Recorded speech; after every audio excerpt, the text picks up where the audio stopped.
कुछ समय पहले मैंने उन प्रॉब्लम्स के बारे में सोचना शुरू किया जो मुझे मेरे गोल्स तक पहुंचने से रोक रहा था। मैं थक चुका था, बार बार वही रिजल्ट और बार बार वही प्रॉब्लम। इस साल मैंने एक फैसला लिया, अब पुराने प्रॉब्लम्स नहीं, नए प्रॉब्लम चुनूंगा। और उसके लिए पुरानी आदतों को छोड़ना जरूरी था। मेरी सबसे बड़ी प्रॉब्लम थी प्रोक्रेस्टिनेशन, चीजों को टालना। काफी सोचने के बाद, या सच कहूँ तो काफी ठोकरें खाने के बाद, मुझे ये समझ में आ गया कि इससे निपटना कैसे है। मैंने सोशल मीडिया का वो मीठा कंफर्ट छोड़ दिया और अपने गोल्स की तरफ एक्शन लेना शुरू किया। लेकिन तब मुझे एक कड़वी सच्चाई समझ आई कि शुरू करना तो आसान होता है, लेकिन असली लड़ाई है उस चीज को कंटिन्यू रखना। मैं हमेशा उन लोगों को एडमायर करता हूँ जो किसी गोल्स के लिए सब कुछ झोंक देते हैं। एक दिन मैंने डिसिप्लिन पर एक बहुत अच्छा वीडियो देखा। उसमें कहा गया था, जब मन नहीं करता तब भी करना पड़ता है, और जब तुम ऐसा करते हो तुम मेंटली स्ट्रांग बन जाते हो। उस दिन मैंने सोचा अब बदलना ही पड़ेगा। मैं कंसिस्टेंट रहना चाहता था, पर मेरा एक सबसे बड़ा दुश्मन था, वो था मेरा लेजीनेस। मेरे लिए लेजीनेस का मतलब था पूरा एफर्ट न देना। मेरे दिमाग में रोज एक लड़ाई चलती थी, एक तरफ बड़े सपने तो दूसरी तरफ आसान रास्ता।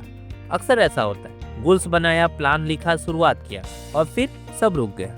मैं समझ नहीं पा रहा था कि यार इतने बड़े गोल्स होने के बावजूद प्रोग्रेस क्यों नहीं हो पा रही है। फिर एक दिन मुझे एक साइकोलॉजी थ्योरी मिली, जो है एक्सपेक्टेंसी वैल्यू थ्योरी।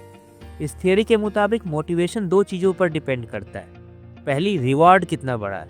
अगर 1 किलोमीटर दौड़ने के लिए तुमको 10 रुपए मिले तो शायद मन न करे, लेकिन वही 1 किलोमीटर दौड़ने के लिए 10,000 रुपए मिले तो तुम बिना सोचे समझे दौड़ पड़ोगे। शरीर वही है, पर अब वो शरीर तैयार हो चुका है क्योंकि उसे कुछ गोल्स दिख रहे हैं। और पहली चीज तो हो गई, पर दूसरी चीज थी खुद पर भरोसा।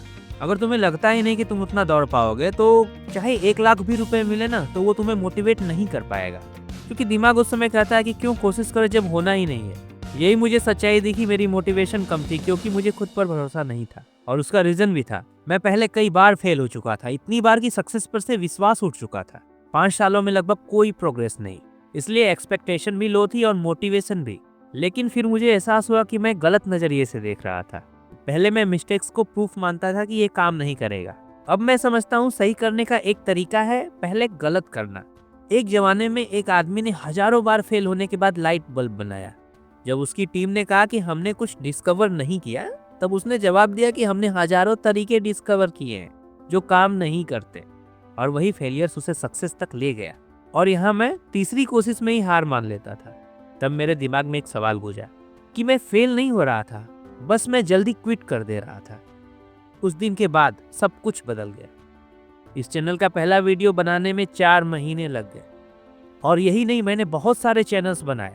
मैं उस चैनल का लिंक भी आपको दे दूंगा डिस्क्रिप्शन में, जिसमें मैंने अलग अलग तरीके के वीडियोस को ट्राई किया।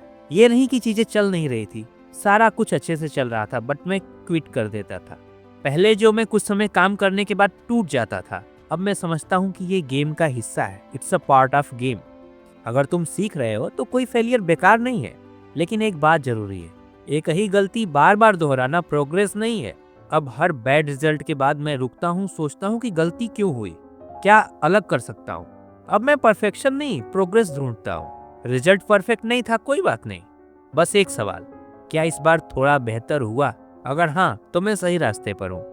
और आखिर में एक जरूरी बात, अगर तुम्हें लगता है ना कि तुम लेजी हो, तो खुद से एक सवाल पूछो, कहीं वो लेजीनेस कुछ नया ट्राई करने का डर तो नहीं? क्योंकि अगर तुम फेलियर के डर से इजी रास्ता चुनते हो, तो 100% गारंटी है कि तुम्हें फेलियर ही हाथ लगेगा। इसलिए last but not the least, laziness छोड़ो, काम पे फोकस करो, आगे बढ़ो। अगर ये वीडियो तुम्हें अच्छी लगी हो, मेहनत पसंद आई हो, तो लाइक, शेयर एंड सब्सक्राइब जरूर कीजिएगा। धन्यवाद।